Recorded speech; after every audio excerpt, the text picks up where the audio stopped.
بسم اللہ الرحمن الرحیم۔ حضرت سیدنا حمزہ نے نیزہ لگنے کے بعد اپنے قاتل کو دیکھ لیا اور اس کی طرف تیزی سے بڑھنے لگے، لیکن ہمت نہ رہی، آپ گر پڑے۔ گرنے کے بعد دوبارہ اٹھے، اپنے جسم سے نیزہ نکالنے کی کوشش کی پر نکال نہ سکے اور پھر دوبارہ قاتل کی طرف بڑھے، لیکن تھوڑی ہی دور جا کر گر پڑے اور روح مبارک پرواز کر گئی۔ یہ 17 شوال 3 ہجری کا دن تھا کہ جب حضور نبی کریم صلی اللہ علیہ وآلہ وسلم کے شیر چچا کے شہید ہوتے ہی کفار نے جنگ احد میں تازیانے بجانا شروع کر دیے۔ ہندہ بن عتبہ زوجہ ابو سفیان آپ کے جسد مبارک کے پاس آئی اور آپ کے جسم کی بے حرمتی کی، جسے مسئلہ کرنا کہا جاتا ہے۔ آپ کے ناک اور کان کاٹ کر ہندہ نے اپنے گلے میں ہار بنا کر ڈال لیا اور آپ کا پیٹ چاک کر کر جگر اور کلیجہ نکال لیا۔ جگر کو ہندہ نے چبانا شروع کیا اور خوشی سے جھومتے ہوئے یہ اشعار پڑھنے لگی: ہم نے تم سے یوم بدر کا بدلہ لے لیا ہے، اور ایک جنگ کے بعد دوسری جنگ کے شعلے تو بھڑکتے ہی ہیں۔ مجھے اپنے باپ عتبہ کے قتل پر، اپنے بھائی ولید اور چچا شیبہ اور بیٹے بکر کی جدائی پر صبر اور چین نہیں آتا تھا۔ آج میرا دل مطمئن ہو گیا ہے اور میں نے اپنی مانی ہوئی نظر پوری کر لی ہے۔ اے وحشی، تو نے میرے سینے کا غم دور کر دیا ہے اور میرے دکھوں کا مداوا مہیا کر دیا ہے۔ وحشی کے احسان کا شکر ساری عمر کے لیے میرے اوپر واجب رہے گا، جو میں ہمیشہ ادا کرتی رہوں گی، یہاں تک کہ میری ہڈیاں قبر میں گل سڑ جائیں۔ میرے پیارے سننے والوں، بغض، کینہ اور حسد سے بھری یہ ایک بدترین مثال تھی جو آج سے پہلے کبھی عربوں کی جنگوں میں نہ دیکھی گئی تھی۔ جنگ ختم ہوئی تو آن حضرت صلی اللہ علیہ وآلہ وسلم کو بتایا گیا کہ آپ کے چچا شہید ہو گئے ہیں۔ آپ صلی اللہ علیہ وآلہ وسلم تشریف لائے تو دیکھا کہ چچا کی لاش کے ٹکڑے میدان میں بکھرے پڑے ہیں۔ آپ کی آنکھوں سے آنسو چھلک پڑے۔ غموں کے آنسو کی ایسی جھڑی لگی کہ تمام صحابہ بھی رونے لگ پڑے۔ آپ نے اپنے چچا کے ٹکڑے اکٹھے کرنے کا حکم دیا۔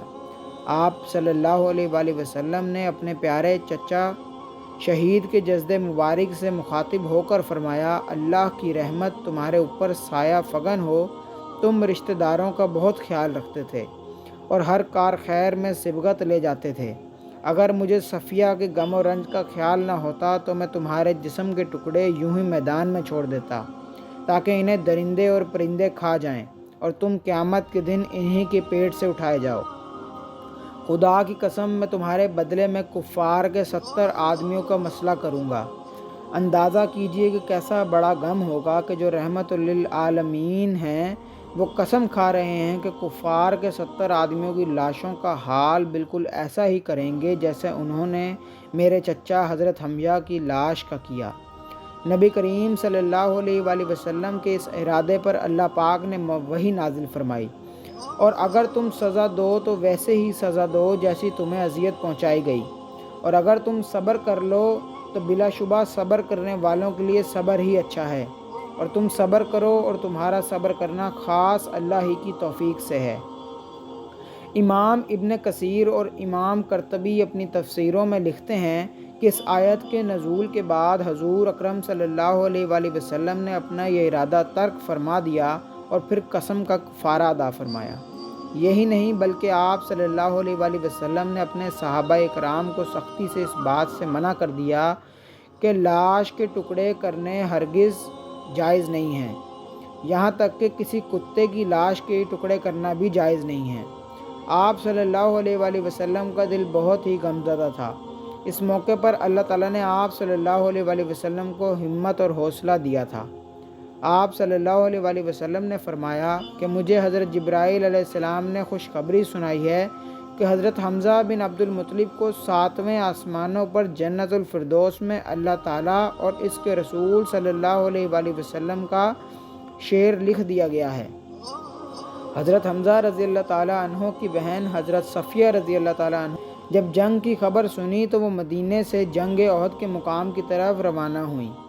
تو حضرت محمد صلی اللہ علیہ وآلہ وسلم نے اپنی پھوپھی کے بیٹے حضرت زبیر کو حکم دیا کہ پھوپھی جان کو جنگ کے میدان سے دور ہی رہنے دیں اور ان کو مدینہ واپس لے چلیں۔ جب وہ اپنے بھائی حضرت حمزہ کی لاش کو دیکھیں گی تو ان سے برداشت نہیں ہوگا۔ جب انہوں سے ان کے بیٹے نے کہا تو حضرت صفیہ رضی اللہ تعالیٰ عنہ نے فرمایا، میں بھائی کے شہید ہونے کی خبر سن چکی ہوں۔ میں جانتی ہوں کہ اللہ تعالیٰ کے ہاں یہ قربانی بہت ہی مقبول ہوئی ہے۔ میں جاہلیت کے طور طریقوں سے خوب واقف ہوں۔ میں مشرکین کی طرح بین ڈال کر نہیں رہوں گی۔ حضرت محمد صلی اللہ علیہ وآلہ وسلم نے ان کو جنگ احد کے میدان میں آنے کی اجازت دے دی۔ جب انہوں نے اپنے بھائی کے جسم کے ٹکڑے دیکھے تو آنسو سے آنکھوں سے دریا بہہ نکلے، لیکن بار بار حضرت صفیہ کی زبان سے انا للہ و انا الیہ راجعون ہی نکل رہا تھا۔ اس کے بعد حضرت صفیہ نے اپنے دونوں ہاتھوں کو بلند کرتے ہوئے دعا کی، اے اللہ، یہ قربانی تیری راہ پر دی گئی ہے، تو ہی اس کو قبول کرنے والا ہے۔ اس کے بعد حضرت محمد صلی اللہ علیہ وآلہ وسلم نے اپنی پھوپھی کو حکم دیا کہ پھوپھی جان آپ مدینے میں ہی واپس چلی جائیں۔ تو حضرت صفیہ رضی اللہ تعالیٰ عنہا مدینے میں ہی واپس آ گئی تھیں۔ حضرت حمزہ کے جسم کے ٹکڑوں کو اکٹھا کر کے کفن پہنا کر جنازے کے لیے رکھ دیا تھا۔ حضرت صفیہ رضی اللہ تعالیٰ عنہا نے اپنے بیٹے زبیر کو میدان احد سے جاتے ہوئے 2 چادریں دیتے ہوئے فرمایا کہ اپنے ماموں کے جسم کو اس میں ڈھانپ لینا۔ حضرت زبیر رضی اللہ تعالیٰ عنہ نے دیکھا کہ ایک انصاری صحابی شہید ہو گئے تھے۔ انہوں نے دیکھا کہ ان کے جسم پر جو لباس تھا وہ اتر گیا تھا۔ انہوں نے ایک چادر سے اپنے ماموں کو کفن دیا اور دوسری چادر کو اس انصاری کو کفن دے دیا تھا۔ اب جب جنازہ پڑھائے گئے تو اس کے متعلق 2 طرح کی روایات ہیں۔ پہلی روایت تو یہ ہے کہ نبی کریم صلی اللہ علیہ وآلہ وسلم نے سب سے پہلے اپنے چچا کا جنازہ پڑھایا اور اس کے بعد ایک ایک کر کے تمام صحابہ کے جسد مبارک سامنے رکھ کر جنازے پڑھائے گئے، لیکن حضرت حمزہ کا جسم مبارک سامنے ہی حضور صلی اللہ علیہ وآلہ وسلم نے نہ اٹھانے دیا۔ چونکہ حضرت حمزہ کو ملا کر کل 70 شہید ہوئے تھے، اس لیے حضرت حمزہ پر 70 بار نماز جنازہ پڑھی گئی۔ دوسری روایت ابن ماجہ کی حدیث نمبر 1502 ہے، جس میں حضرت ابن عباس رضی اللہ عنہ فرماتے ہیں کہ غزوہ احد کے روز شہداء کو رسول اللہ صلی اللہ علیہ وآلہ وسلم کے پاس لایا گیا۔ آپ صلی اللہ علیہ وآلہ وسلم نے 10 شہداء پر نماز جنازہ پڑھنا شروع کیا اور حضرت حمزہ جوں کہ توں رکھے رہے اور باقی شہداء اٹھا لیے جاتے، لیکن حضرت حمزہ کو نہ اٹھایا جاتا۔ اس کے علاوہ ابو داؤد میں بھی اسی سے ملتی جلتی روایت کچھ اس طرح سے ہے۔ حضرت ابو مالک غفاری سے روایت ہے، فرماتے ہیں کہ غزوہ احد کے دن رسول اللہ صلی اللہ علیہ وآلہ وسلم نے حکم فرمایا کہ حضرت حمزہ کی میت لائی جائے، چنانچہ ان کی میت لائی گئی اور 7-9 شہید اور بھی لائے گئے۔ رسول اللہ صلی اللہ علیہ وآلہ وسلم نے ان سب کی نماز جنازہ پڑھی۔ ان شہداء کی میتوں کو اٹھا لیا گیا، جبکہ حضرت حمزہ کی میت وہیں رکھی رہی۔ پھر 9 مزید شہداء لائے گئے اور سامنے رکھا گیا۔ یوں رسول اللہ صلی اللہ علیہ وآلہ وسلم نے ان 70 شہداء کی نماز جنازہ 7 بار پڑھی، یعنی ایک مرتبہ 10 شہداء کی نماز جنازہ پڑھی تو کل نماز جنازہ 7 بار ہوئیں۔ حضرت حمزہ کی میت پر ہر بار جنازہ پڑھی گئی۔